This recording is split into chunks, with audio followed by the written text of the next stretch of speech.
Bonjour Sophie, Bonjour Marion. je suis ravie de te revoir aujourd'hui. Merci beaucoup pour le témoignage que tu souhaites partager avec nous tous et toutes. Est-ce que, avant de démarrer, tu serais OK de te présenter, s'il te Oui, plaît? bien sûr. Merci. Donc, je m'appelle Sophie, j'habite au nord de Lyon, dans le Beaujolais, Ouais. avec mes deux garçons, et je suis coach financière.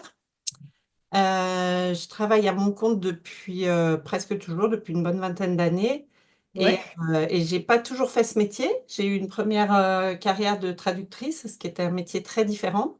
Mhm. Et ce qui explique sans doute un petit peu pourquoi je me suis retrouvée un peu plus en difficulté quand j'ai changé de métier Hmm. et pourquoi j'avais besoin de ton aide. Ouais, alors justement, sans transition, quelles Voilà. sont tes attentes, Sophie, quand tu m'as contactée? Et ben moi, donc avant j'avais un métier où j'avais peu de contacts avec les gens, enfin des contacts personnels, mais dans le travail très peu, ce qui convenait assez à ma personnalité, ce qui je pense a renforcé des aspects de ma personnalité qui aimaient bien rester cachés. Mhm. Et dans mon nouveau travail de coach financière, et ben, je suis amenée à être beaucoup, beaucoup en contact avec les gens, à faire des rendez-vous, à beaucoup échanger avec les gens, Ouais. à avoir une démarche un petit peu plus commerciale aussi pour aller chercher des rendez-vous. Et, hum, et ça m'a mise un petit peu en difficulté. J'aime beaucoup, beaucoup ce que je fais, mais j'avais du mal déjà à me mettre vraiment dans le costume de ce nouveau métier, sans doute par rapport D'accord. en particulier par rapport aux personnes qui me connaissaient d'avant. Ouais. Et puis, aller demander des rendez-vous ou bien closer en fin de parcours avec les clients, c'est des choses avec lesquelles j'ai un peu de mal. Ouais. Et puis aussi, bah, l'idéal, ce serait que je puisse parler de mon métier en toutes occasions pour mieux me faire connaître et voilà, en parler avec des inconnus, prendre ma place dans des discussions, dans des Networking. contextes où je connais personne, difficile pour moi. J'avais Ouais. tendance à, voilà, à me fondre dans le décor. Ouais, à laisser plus parler les autres, à les Ouais, écouter, plutôt qu'à oser parler de ce que tu fais toi, etc. C'est bien tout à ça? fait.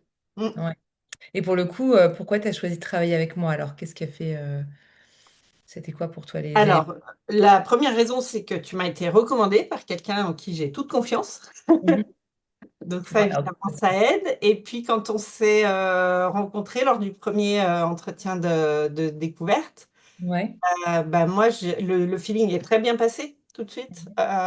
J'ai senti ta bienveillance. J'ai compris que ce serait agréable de travailler avec toi, et ça, c'est important. Mhm. Et qu'on pourrait avancer ensemble, que tu traitais justement les sujets que j'avais besoin de travailler. Ok, trop bien. Et pour le coup, quels ont été les résultats qui ont été obtenus grâce au coaching? Qu'est-ce qui te vient là comme ça, enfin spontanément ou pas spontanément? J'ai pas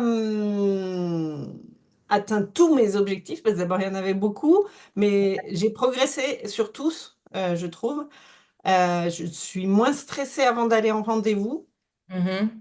ou avant d'aller aussi à des événements où je connais personne. Ouais.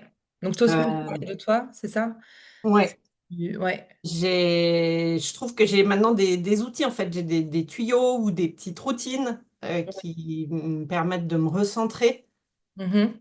à un moment où j'aurais peut-être un peu perdu pied avant.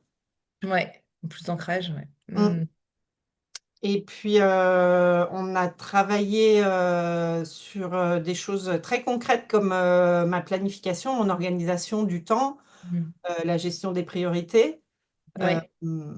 et ça me permet de moins procrastiner. Bon, je reste quand même une très bonne procrastinatrice, mais j'ai quand même progressé là-dessus et j'arrive moins stressée sur les échéances, mieux préparée. Mhm. Et Et, j'avais aussi et- des moments avant où je me sentais noyée face à tout ce que je devais faire, beaucoup de tâches complexes, ouais. du mal à tout appréhender. Et du coup, par moments, je me décourageais, je me disais, je serais jamais capable, j'aurais pas dû faire Ouais. ça. etc. Ouais. Et depuis qu'on a travaillé là-dessus, bah, notamment grâce à des choses très concrètes d'organisation, bah, j'ai plus de panique. Euh, Hmm. Il y a des Plus moments sereine qui... alors, c'est ça? Plus sereine? Mm.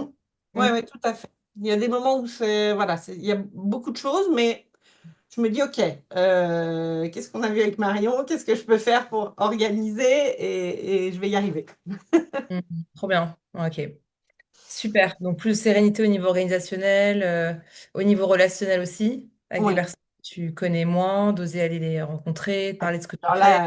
là, j'ai besoin de progresser encore beaucoup, mais c'est quand même déjà mieux qu'avant. Ouais, Euh, Aussi, j'ai réussi parfois à lier des conversations ou des relations plus authentiques, ouais, voilà, en m'ouvrant un peu plus et en ouais. amenant les gens à s'ouvrir plus. Super. Et donc pour le Euh, coup, le plus grand changement que tu as vécu, c'est quoi exactement pour toi? je dirais que c'est le fait que tu m'aies aidé à définir mon client idéal, Mhm. enfin, Ouais. en l'occurrence ma cliente idéale. C'était pas forcément un objectif quand on a commencé. Je me suis pas dit, ah, il faut qu'on définisse ma cliente idéale, mais en fait, ça m'a fait progresser sur mes objectifs. Bah oui. Le fait de savoir avec qui je veux travailler, Bah oui. et Mhm. ben, je me sens plus ancrée, plus sûre de moi, et puis je me prends moins la tête. Par exemple, il m'est arrivé de me planter avec certains clients, et maintenant je me rends compte qu'en fait, ces clients-là sont diamétralement opposés à ma cliente idéale. Mhm. Donc, bah, en fait, je l'accepte maintenant. Je me dis, c'est normal. C'est pour ça que j'y arrive peut-être pas avec ces gens-là. Super. Ouais, donc le fait d'avoir ta cliente idéale justement qui soit définie, ça te permet toi d'avoir de revenir aussi dans un comment dire te reconnecter à ta vitalité parce qu'en fait nos clients Mm, idéaux avec qui on a le plus de facilité à travailler, qui est de la joie où c'est voilà c'est fluide en fait on se sent à sa place, tout le monde se sent à sa place plus naturellement donc c'est plus facile de parler de ses services, voilà de pouvoir embarquer l'autre etc. quoi donc mm. ouais. Et de me dire que, bah voilà, s'il y a des fois, c'est pas facile, c'est pas que parce que moi, je suis pas compétente, mais Ben voilà oui, aussi parce qu'il y a des personnes avec qui ça matche pas et c'est pas facile. ouais, c'est ça marche moins bien, tout à fait. Et alors, pour le coup, comment tu as fait pour trouver l'argent pour investir dans le coaching? Parce que c'est un investissement. Donc, Mhm. Excuse-moi. Euh, Ben, moi, à la base, je pensais financer ce coaching avec mon CPF, mhm, tu le sais, et puis finalement, ça n'a pas été possible. Donc j'ai eu un petit moment d'hésitation parce qu'effectivement c'était une somme. Euh, mais quand on a échangé, bah, je me suis rendu compte que vraiment j'aimais ton énergie, mhm. et que c'était ça dont j'avais besoin pour avancer. Ok, Donc bah, j'ai réfléchi, mais assez rapidement je me suis dit non, j'ai vraiment envie de faire ce coaching. Donc ouais. je mets l'argent. Bon, en Mhm. l'occurrence, moi je suis entrepreneuse et je déduis mes frais réels, donc je pouvais Oui, aussi déduire ce coaching de mon chiffre d'affaires, donc c'est quand même un petit plus. Après, ouais. ça reste un investissement, mais du coup, je trouve que c'est Mhm. intéressant d'investir sur soi et pas que dans un ordi ou dans un site internet. Bah, ouais, c'est ça, c'est investir en tant que chef d'entreprise aussi. En fait, parce que c'est ensuite la personne qui embarque, qui a le, comment dire, la vision, l'énergie. Enfin, en fait, investir sur soi, c'est un des plus grands investissements. Donc, en effet, c'est un choix à poser à un moment donné. Est-ce que, quel serait le mot que tu aimerais dire aux femmes ou aux hommes qui hésitent à travailler avec moi là, et plus largement faire du coaching? Mm. Euh, alors, bah, pour travailler avec toi, déjà, je leur dirais de te rencontrer, de faire la première visio de découverte pour voir si tout Comment? se passe bien, parce que comme on Ouais, disait c'est tout à l'heure, important. c'est super important. Et puis si le courant passe, bah, de ne pas hésiter parce que bah, c'est vrai qu'on peut être freiné par le coût Mm, euh, ou se dire qu'on a déjà essayé d'autres trucs, qu'on a déjà fait peut-être d'autres coachings ou d'autres approches, soit psychologiques, soit autres.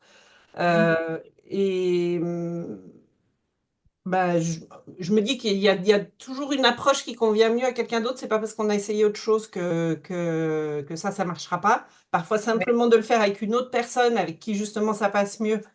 Ça peut aussi donner des résultats. Mhm. Et puis, bah, je leur dirais de se lancer parce que c'est en travaillant avec une coach comme toi qu'elles comprendront ou comprendront mieux qu'elles le valent vraiment bien, qu'elles sont des personnes formidables et qu'elles méritent de dépenser de l'argent pour investir sur elles-mêmes, Mhm. pour, pour se développer, pour voilà, donner plein cours à leurs talents Mhm. et Super. devenir meilleures. Mais oui, d'avancer, c'est sûr. Et alors, quel serait ton mot de la fin, Sophie? Bah, c'est que le début. Yes, tout continue, quoi. C'est ça que tu veux dire. Ouais, ouais, ouais, ouais. Moi, j'ai l'impression, voilà, que tu m'as mise sur des rails et bah, c'est vrai que si j'avais plus de moyens, j'aurais bien aimé continuer ce coaching, mais peut-être que ça se fera dans une autre étape ultérieurement. Mais voilà, j'ai l'impression d'avoir été mise sur une rampe de lancement et Bien, que ça va aller que vers le mieux. carrément, tout à fait. Trop bien. Bah, merci beaucoup, Sophie, pour ton partage. Merci à toi, Marion. Merci Et pour ton puis, accompagnement. et puis, bah, à très bientôt. À bientôt.